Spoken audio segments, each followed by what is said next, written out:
अस्सलामुअलैकुम, मैं हूं अज़ीम और आप देख रहे हैं कोड विद अज़ीम। तो आज हम पढ़ेंगे quality conflicts. Means that quality में अगर आपने क्वालिटी सिस्टम प्रोवाइड करना है तो अब वहाँ पर जो है वो कुछ प्रॉब्लम्स आते हैं। वो क्या हैं? वो इस तरह से हैं। फॉर एग्जांपल, आप एक सिस्टम प्रोवाइड करना चाह रहे हैं जिसमें जो है वो यूज़र परफॉर्मेंस रिक्वायर कर रहा है, तो परफॉर्मेंस भी रिक्वायर कर रहा है, वो कहे सिक्योरिटी भी दो, हर चीज़ आप नहीं दे सकेंगे। तो उस केस में यहाँ पर क्या आते हैं, आपके पास कॉन्फ्लिक्ट आते हैं। यहाँ पर लिखा हुआ it is not possible for any system to be optimised.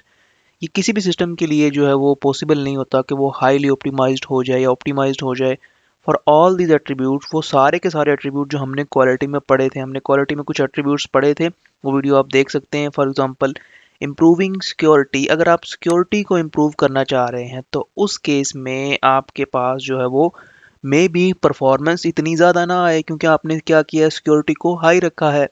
इसी तरह से the quality plan should therefore define the most important quality attributes. तो आपको जब आप सॉफ्टवेयर बनवा रहे हैं तो उस वक्त आपने बताना होता है कि आपको परफॉर्मेंस चाहिए या आपको जो है वो सिक्योरिटी चाहिए, या आपको कौन सा एक ऐसा एट्रीब्यूट है क्वालिटी का जो आपको ज़्यादा चाहिए। उसके बाद आप यहाँ पर लिखा हुआ है the plan should also include a definition of the quality assessment process an agreed way of accessing whether some quality such as usability is present in the product. Means that जो आपका प्लान है वो अच्छे तरीके से define होना चाहिए। उसके बाद यहाँ पर लिखा हुआ है performance. Performance is a critical requirement. अगर हमारे पास परफॉर्मेंस जो है वो एक क्रिटिकल रिक्वायरमेंट है तो उस केस में आर्किटेक्चर जो होगा सिस्टम का, वो स्मॉलर नंबर ऑफ कंपोनेंट्स, उसमें जितने स्मॉलर नंबर ऑफ कंपोनेंट्स होंगे तो वो आपके पास क्या होगा, हाई परफॉर्मेंस आपको देगा। तो ये क्या करेगा, इसमें फ्यू रिलेटिवली लार्ज कंपोनेंट होंगे rather than small. Means that which reduce the number of component communication. जिस तरह मिसाल के तौर पर आपकी जो कंपोनेंट्स की कम्युनिकेशन है वो क्या हो जाएगी, कम हो जाएगी, क्योंकि जितने ज़्यादा आपके पास कंपोनेंट होंगे उतनी ज़्यादा जो है वो कंपोनेंट की एक दूसरे के साथ अटैचमेंट होंगी।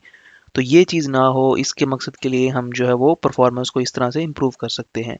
इसी तरह अगर कोई सिस्टम आपको सिक्योरिटी का कह रहा हो कि हमें जो है वो सिक्योरिटी दें, तो उसमें आप क्या करेंगे, लेयर्ड आर्किटेक्चर बनाएंगे। मींस दैट आप लेयर बनाएंगे। जैसे फॉर एग्जांपल गूगल है। अब गूगल कंपनी क्या है, उसमें आप अगर गूगल ने जो अपनी बिल्डिंग बनाई हुई है उसमें 5 लेयर की आर्किटेक्चर नहीं, 5 लेयर की जो है उसमें सिक्योरिटी रखी हुई है। मींस दैट आप सिक्योरिटी के 1 लेवल पर आते हैं, फिर 2, फिर 3, फिर 4, फिर 5 लेवल। तो 5 लेवल की सिक्योरिटी के बाद आप गूगल की जो बिल्डिंग है उसके जो है वो डीप तक जा सकते हैं। अब हमारे पास जो है वो अगर हमने सिक्योरिटी देनी है, हम सिक्योरिटी की अगर बात करें तो इसमें हमने लेयर आर्किटेक्चर रखना है। और लेयर आर्किटेक्चर में फॉर एग्जांपल आपने पहले साइन इन का जो है वो लेयर आर्किटेक्चर रखा कि अगर कोई यूज़र साइन इन हो जाएगा तो वो जो है वो एप्लीकेशन में एक्सेसिबल होगा इन इन चीज़ों से। तो ये हमारे पास क्या होती है, सिक्योरिटी हम इस तरह से प्रोवाइड कर सकते हैं। उसके बाद अगर कोई भी शख्स जो आपसे सॉफ्टवेयर बनवाने आया है वो कहता है मुझे मेंटेनेबिलिटी ज़्यादा चाहिए, तो मेंटेनेबिलिटी के लिए आपने क्या करना है, उसके लिए यहाँ पे लिखा हुआ है आपने system architecture should be design using fine grain self contained component. Means that एक कंपोनेंट के दूसरे कंपोनेंट के ज़्यादा रिलेशन नहीं होने चाहिए, यानी कि आपके पास कंपोनेंट जो है वो एक दूसरे से इंडिपेंडेंट होने चाहिए। आपने जो है वो इंडिपेंडेंट कंपोनेंट बनाने हैं। फॉर एग्जांपल, आपने एक स्टाइल एक कंपोनेंट पर अप्लाई कर दिया है, तो वो स्टाइल आप दूसरे कंपोनेंट पर भी अप्लाई करें। आपने ये नहीं करना, बल्कि आपने क्या करना है, दोनों को अलग अलग से स्टाइल देना है। इसमें कोड तो ज़्यादा होगा लेकिन मेंटेनेबिलिटी क्या हो जाएगी, इंक्रीज हो जाएगी। तो ये आपका जो है वो मेंटेनेबिलिटी का एक तरीका है। हमारी नेक्स्ट वीडियो में हम देखेंगे प्रोग्राम इंस्पेक्शन क्या होती है।